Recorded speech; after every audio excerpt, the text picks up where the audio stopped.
प्रयागराज महाकुंभ 2025 में एक मुस्लिम महिला ने महाकुंभ के भव्य और सांस्कृतिक रंगों के बीच अपनी उपस्थिति से सभी को हैरान कर दिया। बुर्का पहनकर महाकुंभ में पहुंची इस महिला ने न सिर्फ अपने धार्मिक आस्थाओं का पालन किया, बल्कि वो एक सशक्त संदेश भी देने आई थी कि हमारे देश की विविधता ही उसकी सबसे बड़ी ताकत है। प्रयागराज का ये महाकुंभ न केवल हिंदू धर्म के अनुयायियों के लिए, बल्कि देश विदेश से आए विभिन्न धर्मों, संस्कृतियों और आस्थाओं के लोगों के लिए एक अद्वितीय मिलन स्थल बन चुका था, जहां एक और लाखों साधु संत, श्रद्धालु और भक्त गंगा में आस्था का स्नान कर रहे थे। वहीं इस मुस्लिम महिला ने अपनी उपस्थिति से ये संदेश दिया कि हम सब एक हैं। बुर्का पहनकर इस महिला का आना महाकुंभ की विविधता और भारत के समावेशी समाज का प्रतीक बन गया। उनका यहाँ आना एक प्रेरणा है कि किसी भी धर्म, समुदाय या संस्कृति से ऊपर उठकर मानवता और एकता का सम्मान करना हमारी सबसे बड़ी प्राथमिकता होनी चाहिए।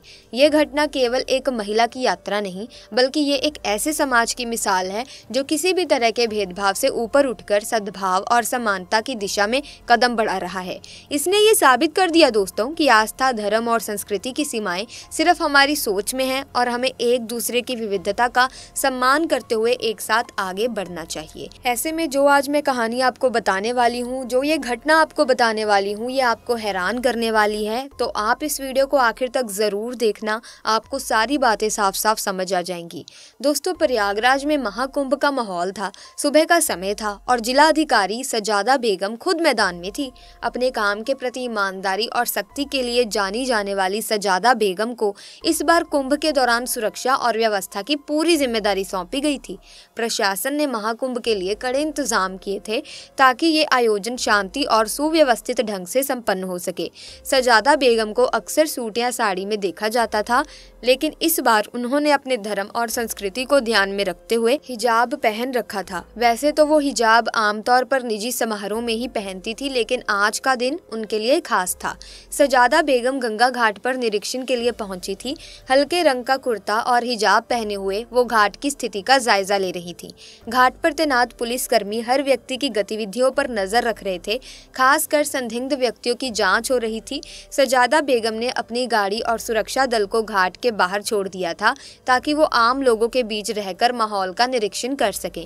जैसे ही वो घाट की ओर बढ़ी, कुछ पुलिसकर्मियों की नजर उन पर पड़ी। एक कांस्टेबल ने अपने सीनियर से कहा, सर, वो महिला संदिग्ध लग रही है। देखो, वो अकेली घूम रही है और उसके कपड़े भी थोड़े अलग लग रहे हैं। सीनियर इंस्पेक्टर ने दूर से देखा और हामी भरते हुए कहा, ठीक है, उसे रोककर पूछताछ करो। किसी भी अनजान व्यक्ति को ऐसे नहीं छोड़ सकते। सजादा साहिबा इस बात से बिल्कुल अनजान थी कि पुलिसकर्मी उन्हें संदिग्ध समझ रहे हैं। जब वो घाट के पास रुकी और एक छोटे बच्चे से गंगाजल के बारे में बात करने लगी, तभी दो पुलिसकर्मी उनके पास पहुंचे। उन्होंने पूछा, मैडम, आप यहाँ क्या कर रही हैं? सजादा ने शांत स्वर में जवाब दिया, अरे बस ऐसे ही दर्शन करने आई हूँ और व्यवस्थाओं को देख रही हूँ। पुलिसकर्मियों ने उनकी बातों को बिल्कुल नज़रअंदाज करते हुए कहा, आपका आईडी कार्ड दिखाइए। सजादा ने मुस्कुराते हुए जवाब दिया, आईडी कार्ड तो मेरे पास है, लेकिन आप क्यों पूछ रहे हैं? ये सुनकर पुलिसकर्मी थोड़े सख्त हो गए और बोले, अगर आप आईडी नहीं दिखाएंगी तो हमें आपसे पूछताछ करनी पड़ेगी, वो भी सख्ती से। आप अकेले क्यों घूम रही हैं? सजादा को समझ नहीं आया कि बात किस ओर जा रही है। इतने में सीनियर इंस्पेक्टर भी वहां आ गए और बोले, आपके पास कौन सा सामान है? कृपया अपना बैग खोलिए। सजादा साहिबा ने स्थिति को समझने की कोशिश की। उन्होंने सोचा कि अगर वो अभी अपनी पहचान बताएंगी तो ये लोग शर्मिंदा हो सकते हैं। इसीलिए उन्होंने पहले पुलिसकर्मियों की गंभीरता को परखने का मन बनाया। शांति से उन्होंने कहा, आप जो चाहे पूछ सकते हैं, मैं यहाँ किसी गलत इरादे से नहीं आई हूँ। पुलिसकर्मी अब पूरी तरह से शक के घेरे में आ गए। उन्होंने सजादा का बैग ले लिया और जांच शुरू कर दी। इसी दौरान एक अन्य पुलिसकर्मी ने सुझाव दिया, इन्हें थाने ले चलते हैं, वहां पूरी पूछताछ करेंगे। घाट पर खड़े लोग इस नज़ारे को ध्यान से देखने लगे। किसी ने कहा, लगता है कोई संदिग्ध है, देखो पुलिस वाले कितने गंभीर हैं। सजादा साहिबा अब भी शांत थी और उन्होंने तय किया कि वो अपनी पहचान अभी भी नहीं बताएंगी और स्थिति को और आगे बढ़ने देंगी। उन्हें थाने ले जाया गया, जहां इंस्पेक्टर ने उनसे सवाल जवाब शुरू कर दिए। आप कहाँ से आई हैं? यहाँ क्यों आई हैं? आपका नाम क्या है? सजादा ने मुस्कुराते हुए कहा, क्या मैं अपना नाम बाद में बता सकती हूँ? पहले आप अपने सारे सवाल खत्म कर लीजिए। इंस्पेक्टर को ये बात नागवार गुजरी। उसने सख्त लहजे में कहा, आपकी ये हरकतें और चुप्पी हमें मजबूर कर रही है कि आपको हिरासत में ले लिया जाए और आपसे सख्ती से पेश आया जाए।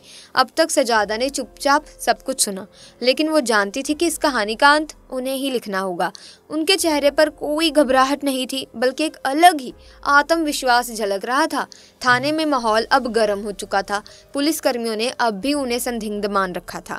सीनियर इंस्पेक्टर ने बकायदा उन्हें एक कुर्सी पर बिठाया और आसपास के पुलिसकर्मियों को निर्देश दिया, इनसे सख्ती से पूछताछ करो। जब तक पूरी जानकारी ना मिल जाए इन्हें यहाँ से जाने मत देना।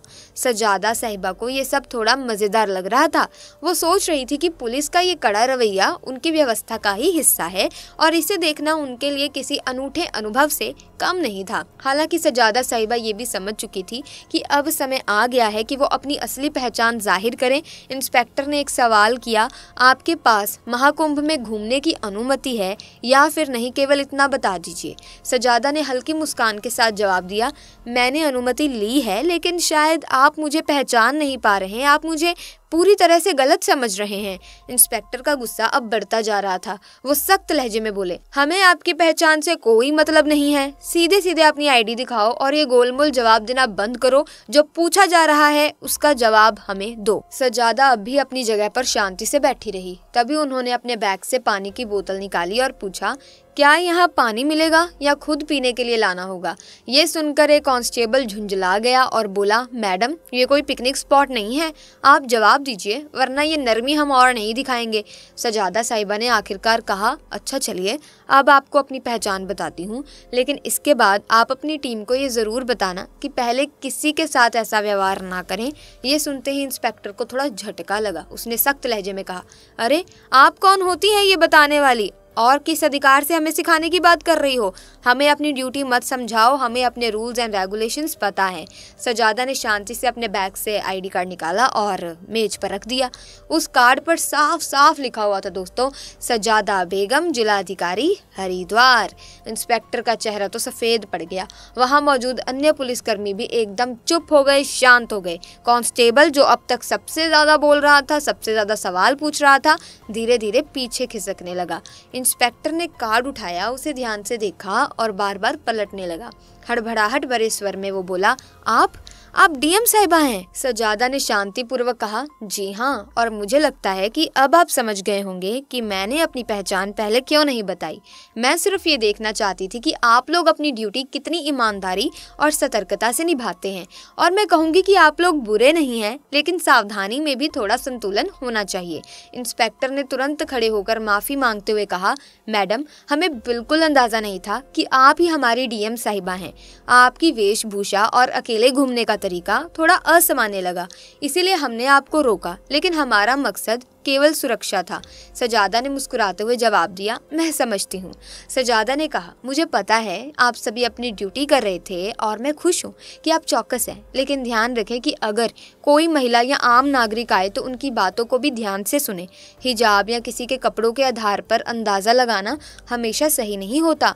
इंस्पेक्टर ने तुरंत थाने के स्टाफ को निर्देश दिया, साहिबा के लिए चाय पानी लाओ और तुरंत उनकी गाड़ी मंगवाओ। सजादा ने मुस्कुराते हुए कहा, अरे नहीं, इसकी ज़रूरत नहीं है। मैं तो ये देखने आई थी कि हमारा प्रशासन कैसे काम कर रहा है और मुझे खुशी है कि आप लोग काम कर रहे हैं, लेकिन याद रखें कि हर बार शक की बिना पर किसी को आतंकवादी या अपराधी मान लेना उचित नहीं है। ये बात सुनकर इंस्पेक्टर ने सिर झुका लिया और कहा, आपकी बात सही है मैडम। इंस्पेक्टर ने सिर झुकाते हुए कहा, मैडम हमें इस पर काम करना होगा। सजादा ने हंसते हुए जवाब दिया, काम तो ठीक है, लेकिन अब मुझे मेरे काम पर वापस जाने दीजिए और अगली बार किसी से बात करने से पहले उसकी बात को ध्यान से सुनने की आदत डालिए। थाने से बाहर निकलते समय कुछ पुलिसकर्मी और कर्मचारी उनके साथ घाट तक गए। वहां मौजूद लोग अभी भी उन्हें देख रहे थे। कुछ लोग कानाफूसी कर रहे थे कि ये वही महिला है जिसे पुलिस ने पकड़ा था। सजादा ने गाड़ी में बैठने से पहले पलटकर देखा और पुलिसकर्मियों से कहा, आप लोग अच्छा काम कर रहे हैं, लेकिन एक जिम्मेदार नागरिक से बात करते समय अपनी मानवता को भी बनाए रखें और अगर आप मुझसे सहमत हैं तो ये संदेश अपनी टीम तक पहुंचाएं। इंस्पेक्टर ने सिर झुकाकर हामी हामी भरी और कहा, जरूर मैडम, ये हमारी तरफ से एक सीख रही। थाने की घटना के बाद सजादा साहिबा घाट पर वापस लौट आईं।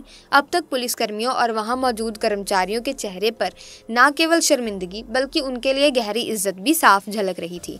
हालांकि सजादा ने इस घटना को ज्यादा तूल नहीं दिया और अपने काम पर ध्यान केंद्रित किया। घाट पर लोग अब भी उन्हें देख रहे थे। कुछ ने पहचान लिया था कि वे डीएम साहिबा हैं, तो कुछ अब भी ये सोच रहे थे कि ये महिला कौन थी जिसे पुलिस ने पकड़ा था। सजादा ने भीड़ की परवाह किए बिना घाट पर मौजूद व्यवस्थाओं का जायजा लेना शुरू कर दिया। दोपहर तक ये घटना पूरे पुलिस महकमे में फैल चुकी थी। जिले के एसपी तक बात पहुंची और उन्होंने तुरंत थाने के इंस्पेक्टर को फोन किया। इंस्पेक्टर साहब, ये क्या सुन रहा हूँ? आप लोग डीएम मैडम को संदिग्ध समझकर पकड़ लाए। आपने उन्हें पहचाना नहीं क्या? इंस्पेक्टर ने हिचकिचाते हुए जवाब दिया, एक्चुअली सर, गलती हो गई। उनकी वेशभूषा और व्यवहार की वजह से शक हुआ, लेकिन मैडम ने हमें समझाया और हमें अपनी गलती का एहसास कराया। एसपी ने कड़े लहजे में कहा, सावधानी ठीक है, लेकिन अगली बार ऐसा कुछ हुआ तो इसका अंजाम भुगतने के लिए तैयार रहना। अब तुरंत अपने स्टाफ को इस मामले पर संवेदनशीलता से काम करने की ट्रेनिंग दो। इंस्पेक्टर ने हामी भरी और ठान लिया कि अब से वो और उनकी टीम हर व्यक्ति को इंसानियत के साथ ट्रीट करेगी। उनके बताए गए जो भी आंसर्स होंगे, जो भी सवालों का जवाब होगा, उन्हें नज़रअंदाज नहीं करेंगे और धैर्य से काम लेंगे। इस घटना के कुछ दिनों बाद सजादा साहिबा ने प्रशासनिक कर्मचारियों और पुलिस बल के लिए एक छोटी सी बैठक बुलाई। इसमें उन्होंने सीधे शब्दों में कहा, मुझे आप सब पर गर्व है कि आप लोग कुंभ जैसे बड़े आयोजन को संभाल रहे हैं, लेकिन मैं आपसे एक बात कहना चाहती हूँ, कानून के पालन के साथ साथ हमें अपनी मानवता भी बनाए रखनी होगी। हर व्यक्ति पर शक करना जरूरी नहीं है। जो लोग अलग दिखते हैं वे अलग नहीं होते। उनका सम्मान करें, उनकी बात सुने। उनके शब्दों ने वहां मौजूद सभी को झकझोर दिया। इंस्पेक्टर ने सबके सामने माफी मांगते हुए कहा, मैडम, आपकी बात ने हमें बहुत बड़ा सबक सिखाया है। हम वादा करते हैं कि आगे से ऐसा कोई मामला नहीं होगा जहां किसी को बिना वजह परेशान किया जाए। ये घटना मीडिया तक भी पहुंच गई। हालांकि सजादा ने इसे सार्वजनिक रूप से उजागर करने से मना कर दिया। उन्होंने कहा, ये घटना व्यक्तिगत है और इसे उदाहरण के तौर पर लिया जाए। सजादा का ये कदम न केवल उनके साहस और धैर्य को दर्शाता था, बल्कि ये भी दिखाता था कि वो अपनी जिम्मेदारियों को समझती है और समाज को एक बेहतर दिशा में आगे बढ़ाने के लिए पूरी तरह से प्रतिबद्ध है। उन्होंने पुलिस अधिकारियों से कहा, हम सबका उद्देश्य एक ही है, शांति और सुरक्षा। लेकिन ये भी जरूरी है कि हम हर व्यक्ति के सम्मान की रक्षा करें। अगर हम खुद से आगे बढ़ने की कोशिश करेंगे तो समाज में सही बदलाव लाने की शक्ति रख सकते हैं। सजादा के इस फैसले ने केवल पुलिस बल को ही नहीं बल्कि पूरे प्रशासनिक तंत्र को ये सिखाया कि बिना किसी के सम्मान के कोई कार्य पूरा नहीं हो सकता। उनके इस दृष्टिकोण ने यह सिद्ध कर दिया कि अधिकार और कर्तव्य के बीच संतुलन बनाए रखना कितना जरूरी है। अगर आपको ये कहानी प्रेरणादायक लगी हो तो आप इस वीडियो को लाइक जरूर करें, क्योंकि इस वीडियो से दोस्तों, इस घटना से हमें बहुत कुछ सीखने को मिला है। जैसे कि हर बात को ध्यान से सुनना, विनम्रता से सुनना, धैर्य रखना ताकि आपको सामने वाले की बात समझ में आ सके। किसी को कपड़ों से भी जज नहीं करना चाहिए कि अगर इसने आतंकवादी की तरह कपड़े पहने हैं तो हो सकता है कि आतंकवादी ही हो। क्वेश्चंस पूछें दोस्तों, ऐसे इग्नोर भी नहीं किया जा सकता। अगर आपको किसी पर शक है, डाउट है, तो आप उसे पर सहजता से पूछ सकते हैं। पूछो लेकिन सहजता से। सो आपने क्या सीखा इस घटना से, कमेंट्स में जरूर बताना। हर हर महादेव जरूर लिखना, महादेव के भक्त, और वीडियो को लाइक करें, शेयर करें। इसी तरह की और वीडियोस देखने के लिए हमारे चैनल को सब्सक्राइब करके बेल आइकन को प्रेस करें ताकि तमाम नए वीडियोस की अपडेट आपको मिलती रहे। हम मिलेंगे जल्द ही, तब तक के लिए थैंक्स फॉर वॉचिंग।